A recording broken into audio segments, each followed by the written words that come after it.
بنت بعمر 14 سنة ألعب عليها وراحت فيها. القصة هذه مهمة لكل أب وأم ولكل البنات اللي في هالعمر، ضروري تسمعون هالقصة.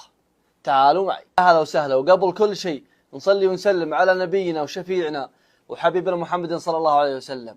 لايك وتعليق بذكر الله أو الصلاة على النبي، وتعال اسمع معي القصة.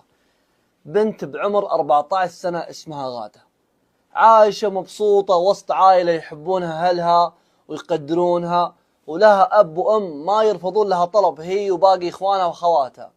غادة هذه عمرها 14 سنة، أختها اللي أصغر منها اسمها سارة وعمرها 13 سنة.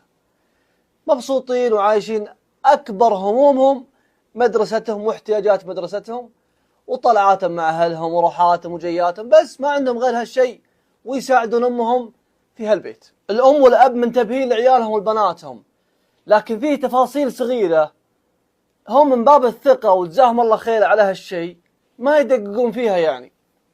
يعني بعض أمور المدرسة الخاصة، وش يصير في المدرسة، وش يصير في الجوال مع الصديقات، هذه تفاصيل صغيرة أغلب الآباء والأمهات ما ينتبهون له، وهذا خطأ كبير. المهم لأنه الأعمار صغيرة ما هي كبيرة. غادة لها صديقة مقربة منها مرة، وبينهم تواصل قوي جدا لدرجة أنه في المدرسة وبرا المدرسة أحيانا يتزاورون، هذه تزور هذه وهذه تزور هذه، أحيانا تروح معها الصغيرة أختها سارة وأحيانا ما تأخذها معها.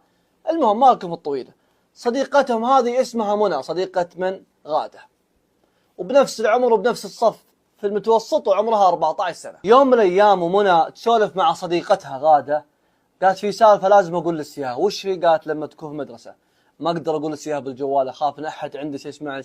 قالت لا ما عندي أحد. قالت حتى أختي سارة اللي هي أصغر منها بسنة ما أبغاها تسمع. قالت يلا مو مشكلة. اليوم الثاني تقابلوا في مدرستهم. قامت تسولف لها، قالت أنا تعرفت على واحد.